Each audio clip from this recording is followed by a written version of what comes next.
Hello friends, welcome back to our channel Simeon Fish Room.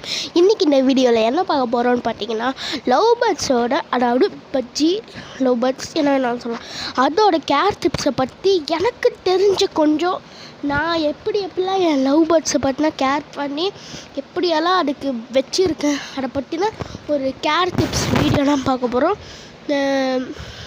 இதுக்கு முன்னாடி பார்த்தீங்கன்னா நான் லவ் பேர்ட்ஸோட மேல் ஃபீமேல் ஐடென்டிஃபிகேஷன் வீடியோ போட்டிருப்பேன். சப்போஸ் நீங்கள் அந்த வீடியோ பார்க்கலன்னா நான் கீழே டிஸ்கிரிப்ஷனில் லிங்க் கொடுக்குறேன், போய் பார்த்துட்டு வாங்க. ஸோ வாங்க இப்போ நம்ம எப்படின்னு பார்க்கலாம். அதுக்கு முன்னாடி ஒரு விஷயம், நம்ம சேனலில் பார்க்குறவங்க முக்காசியில் ஃபுல்லாக எல்லாருக்குமே பார்த்தீங்கன்னா சப்ஸ்கிரைப் பண்ணாமல் பார்க்குறீங்க. ஸோ உங்களுக்கு என்ன வீடியோ போடணுன்னு கேட்குறீங்களோ அந்த வீடியோவை நீங்கள் கமெண்ட் பண்ணுங்கள். என்ன வேண்டாலும் பெட்ஸ் சம்மந்தப்பட்டது என்ன வேண்டாலும் ஃபிஷ் சம்மந்தப்பட்டது என்ன வேண்டாலும் நீங்கள் கமெண்ட் பண்ணுங்கள், நம்ம போடலாம். ஸோ சப்ஸ்கிரைபும் அப்படியே பண்ணுங்கள்.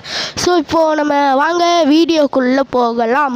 ஸோ லவ் பேர்ட்ஸ் பார்த்தீங்கன்னா ரொம்ப பெஸ்ட்டான பேர்டு. பிகினருக்கு வளர்க்குறீங்கன்னா கன்ஃபார்மாக நல்லா உயிர் வாழும். அது மாதிரி நல்லா தாங்கும். இப்போ நீங்கள் வாங்கி போட்டிங்கன்னா அது வேணால் ஒரு 2 வருஷம் அல்லது நம்ம ரொம்ப ஒரு 6 வருஷம் வாழும். அது நம்ம ரொம்ப கேர் எடுத்து பார்த்தோன்னா 10 வருஷம் வரைக்கும் வாழும். சில பேர்ட்ஸ் ரேராக 12 வருஷம் கூட வாழும். ஸோ இப்போ நம்ம இதில் பேசிக்ஸ், அடுத்து நம்ம கேர் டிப்ஸ்குள்ளே போயிடலாம். கேர் பார்த்திங்கன்னா நான் 5 பார்ட்டாக பிரிச்சுருக்கேன். எப்படின்னா நம்ம வீடியோவில் பார்ப்போம். ஸோ வாங்க, ஃபஸ்ட்டு என்னன்னு பார்த்தீங்கன்னா கேஜ் சைஸுங்கிறது ஒரு பேருக்கு 1.5 அடி இல்லை 1க்கு 1 இல்லை 1க்கு 2 அந்த மாதிரி கரெக்டாக இருக்கும் கேஜ் சைஸு. ஏன்னா அதுலனா அது ப்ரீட் பண்ணுறதுக்கும் கரெக்டாக இருக்கும். அந்த மாதிரி அந்த கேஜ் வைக்கிற இடம்னு பார்த்தீங்கன்னா நல்லா ஹைட்டாக வைக்கணும். அது முக்கியமாக கிச்சன் பக்கத்துலேயும் பெட்ரூம்லேயும் ஹால்லேயும் வைக்கவே கூடாது. நம்ம வெளியே அந்த மாதிரி வைக்கணும். அதே மாதிரி சன்லைட் படுற மாதிரியும் வைக்கக்கூடாது. ஸோ இப்போ நம்ம அதாவது டிப் நம்பர் 2 என்னன்னு பார்த்தீங்கன்னா ஃபுட்ஸ். ஸோ ஃபுட்ஸு என்னென்னா தெனை கொடுக்கலாம், அடுத்து ரைஸ் சீடு, சன்ஃப்ளவர் சீடு அதெல்லாம் கொடுக்கலாம். சீட் மிக்ஸில் எல்லாமே கொடுக்கலாம். முக்கியமாக ரெய்னி சீசன்லேயும் வின்டர் சீசன்லேயும் நீங்கள் ஸ்பானிஷ் அதாவது கீரை வகைகள் கொடுக்கவே கூடாது. மேபி கொடுப்பீங்க நிறைய பேர், அதனாலேயே லவ் பேர்ட்ஸ் ஆகிறதுக்கான வாய்ப்பு நிறைய இருக்குது. நான் எப்படி நீங்கள் சொல்கிறீங்க, எப்படி ப்ரோ நீ சொல்கிறேன்னு கேட்டிங்கன்னா நான் என் அனுபவத்தில் சொல்கிறேன், ஓகேங்களா? அந்த மாதிரி தான் நிறைய பேருக்கு நடந்திருக்கு, எனக்கும் நடந்திருக்கு. அந்த அனுபவத்தில் சொல்கிறேன். ஸோ தயவு செய்து மழை காலத்தில் ஸ்பானிஷ் டைப் எதுவும் கொடுக்காதீங்க. அது மாதிரி வீட்டை ஊற வச்சு கொடுங்க கோதுமையை. அடுத்து பார்ட் 3 அதாவது டிப் 3 என்னன்னு பார்த்தீங்கன்னா வாட்டர் சேஞ்ச் அண்ட் க்ளீனிங். இப்போது பார்த்தீங்கன்னா நீங்கள் அந்த கேஜுக்குள்ளே வைக்கிறீங்கன்னா கீழே ஒரு பேப்பர் போட்டு வைங்க. கீழே ஏன் பேப்பர் போட்டு வைக்க சொல்கிறேன்னா, அது போகிற அழுக்கெல்லாம் என்னென்னா பேப்பராக இருந்தால் சீக்கிரம் ட்ரை ஆகிடும். பட் அந்த கீழே பிளாஸ்டிக் மெட்டலாக இருந்ததுன்னா அது அவ்வளோ சீக்கிரத்தில் ட்ரை ஆகாது. அதனால தான் சொல்கிறேன். அதே மாதிரி வாட்டர் பண்ணால் இன்றைக்கி மாற்றினோமே காலியானோடனே மாற்றிக்கலாம், அப்படி பண்ணவே கூடாது.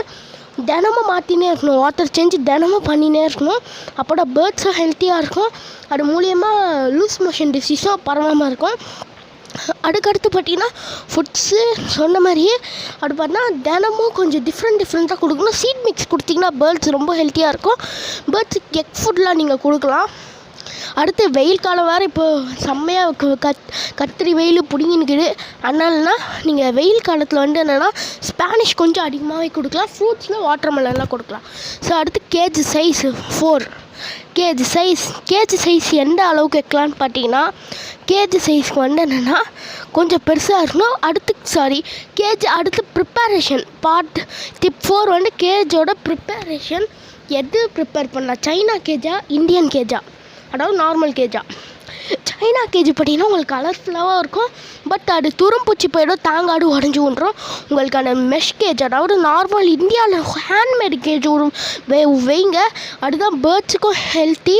அதே மாதிரி fifth fifth and last tip என்னன்னு பார்த்தீங்கன்னா, ப்ரீடிங் பாக்ஸு ஒரு கிளட்ச் எடுக்கும் போது, அதாவது ஒரு பேர் முட்டை போட்டு எடுத்துட்டு திரும்ப அடுத்த வாட்டி முட்டை போது ப்ரெக்னெண்ட்டாக இருக்குதுன்னு கண்டுபிடிச்சிட்டிங்கன்னா திரும்ப நீங்கள் பாட்டை க்ளீன் பண்ணணும்.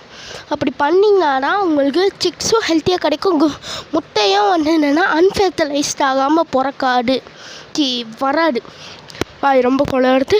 ஸோ அவ்வளோதான் இந்த வீடியோ பிடிச்சிருந்தா லைக் பண்ணுங்கள், ஷேர் பண்ணுங்கள், கமெண்ட் பண்ணுங்கள். மறக்காமல் நம்ம சேனலை சப்ஸ்கிரைப் பண்ணி பக்கத்தில் இருக்க பெல் ஐக்கனையும் கிளிக் பண்ணிக்கோங்க. அடுத்து ஒரு சூப்பரான பெட்ஸ் வீடியோட பார்க்குறேன். Bye friends.